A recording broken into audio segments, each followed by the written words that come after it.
Olá, tudo bem? Provavelmente você já teve dificuldades ao ler um texto, um artigo científico ou jornalístico por causa da falta de pontuação ou a pontuação equivocada, não é mesmo? Pode ter sido um ponto de exclamação fora do lugar ou reticências sem utilidade.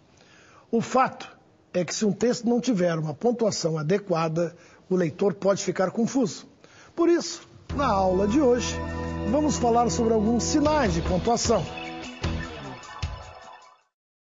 como o ponto e vírgula, dois pontos, ponto de interrogação, exclamação, reticências, aspas, travessão e parênteses. Um dia desses, encontrei um painel luminoso com a seguinte mensagem: se dirigir, ponto e vírgula, não beba. Se beber, ponto e vírgula, não dirija. Podemos até compreender a mensagem, pois ouvimos isso a cada comercial de cerveja que é transmitido pelas rádios e pela televisão. O problema está na pontuação da frase. Provavelmente alguém disse para o autor: olha, tem um ponto e vírgula aí. E o letrado, por garantia, tascou logo 2. Ora, onde encontramos o ponto e vírgula, bastaria a vírgula, pois se trata de uma oração subordinada adverbial condicional deslocada. Se dirigir, vírgula, não beba. O ponto e vírgula seria perfeito entre as duas ideias, apontando assim uma pausa maior do que a vírgula e dando coesão. Se dirigir, vírgula, não beba, ponto e vírgula. Se beber, vírgula, não dirija, ponto final. Mas como usar o ponto e vírgula corretamente? Para responder essa pergunta, é necessário saber o que significa ponto e vírgula. Vamos lá.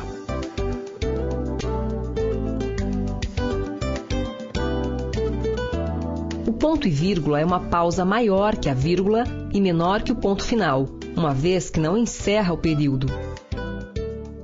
Parece até uma expressão matemática, não é mesmo? Ponto final, que é maior do que o ponto e vírgula, que é maior do que a vírgula. Se as leis da gramática fossem como as leis de trânsito, poderíamos dizer que o autor daquela frase acaba de perder 3 pontos na sua carteira de habilitação por uma infração média contra a gramática. Vamos ver um texto bastante divertido de Luiz Fernando Veríssimo sobre o uso do ponto e vírgula.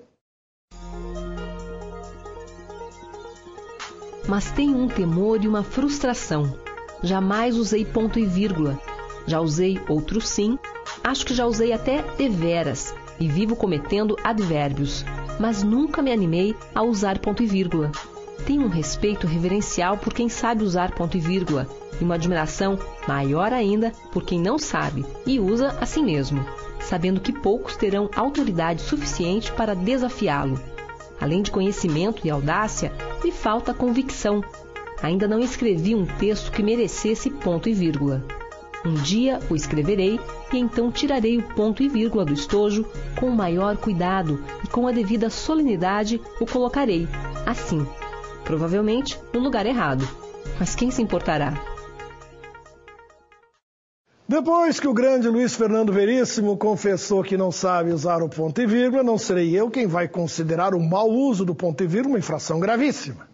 O uso do ponto e vírgula pode ser um mistério para muitas pessoas. Não é à toa que foi tema de um pequeno poema de Mário Quintana chamado Comentário Ouvido num Bonde. Que moça culta, Maria Eduarda, usa ponto e vírgula.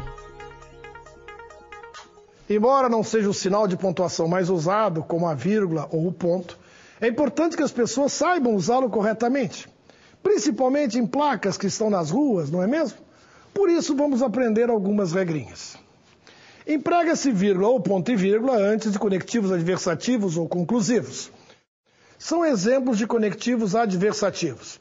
Entretanto, mas, porém, contudo, todavia. E, como exemplos de conectivos conclusivos, temos logo, portanto, por isso, por conseguinte. Vamos ver alguns exemplos. Ele trabalha muito, ponto e vírgula, porém não foi promovido.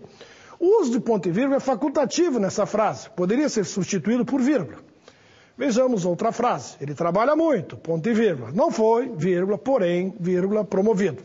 A primeira pausa é maior, pois separa 2 orações. O mesmo acontece com as frases seguintes. Ele sempre se dedicou à empresa, ponto e vírgula. será, vírgula, pois, vírgula, promovido. Outro exemplo, os empregados iriam todos, ponto e vírgula. Não havia necessidade, vírgula, por conseguinte, vírgula, de ficar alguém no pátio. O ponto e vírgula também serve para separar os itens de uma enumeração.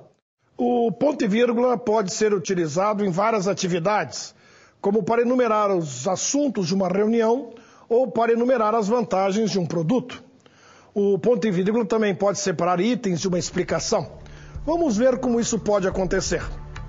A introdução dos computadores pode acarretar duas consequências. 2 pontos.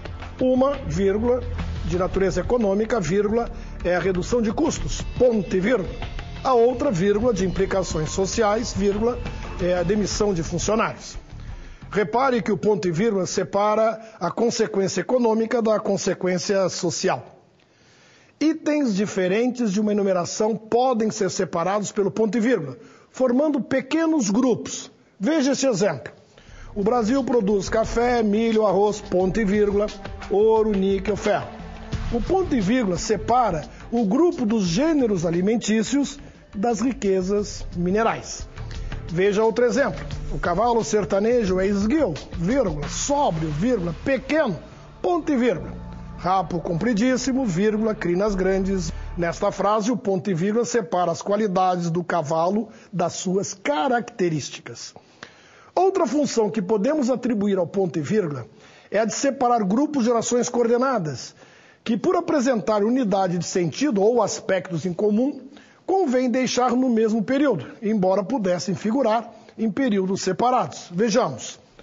Na linguagem escrita é o leitor, ponto e vírgula. Na falada, o ouvinte. Ou, nas sociedades anônimas ou limitadas existem problemas. Nestas, porque a incidência de impostos é maior, ponto e vírgula. Naquelas, porque as responsabilidades são gerais.